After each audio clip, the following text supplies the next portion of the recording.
আজ কয়েকদিন বাদে আবার নতুন একটা ভিডিও দিচ্ছি।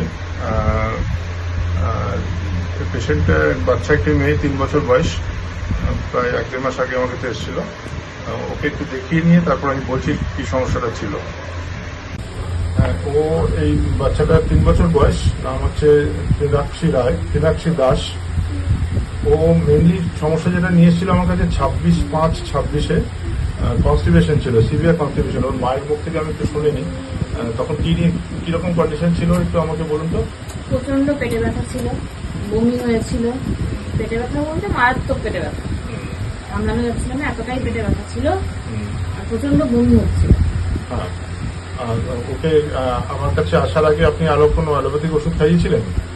না, সেদিন ওই যেতে কোনো ওষুধ খাওয়াইনি। যেদিন হয়েছিল তার আগে খেয়েছিলাম। তার আগে খাইয়েছেন। সিভিয়ার পেইন হচ্ছিল সেই সময়টায় যেদিন নিয়ে এসেছিলেন সিভিয়ার পেইন ছিল। তারপর ওকে আমি যে ওষুধটা দিয়েছিলাম তো সেই সময় প্রথম প্রেসক্রাইব করি অ্যালুমিনা 200। এত কনস্টিপেশন ছিল তখন, পায়খানা বেরোতে চাইতো না, এত শক্ত পায়খানা ছিল। সেটা কমপ্লিট হওয়ার মুখে হঠাৎ করে আরেকদিন কিছুটা পেট ব্যথা বাড়ে, সেই কারণে কোলোসিন দিই। ব্যথাটা কিছুটা কমে আসার পরে হঠাৎ আবার একদিন বেড়েছিল, তাই তো?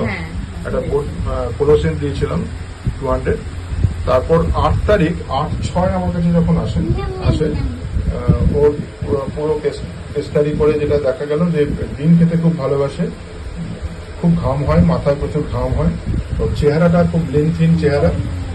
এটার উপর বেস করে এবং যে প্রেসক্রিপশনটা হয়েছিল সেটা ক্যালকেরিয়া ফস 200। ক্যালকেরিয়া ফস 200 খাওয়ার পরে কিন্তু ওর এখন আমি শুনিনি, একটু বলুন কেমন আছে এখনো?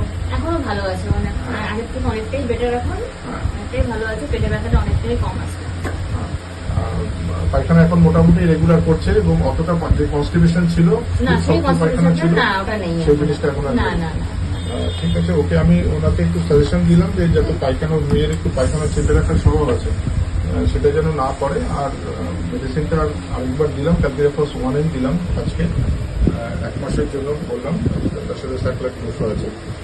আশা করছি এটা কোনো সমস্যা তৈরি করবে না। আর খিদেটাও তো ভালো আছে, ঠিকঠাক আছে? হ্যাঁ।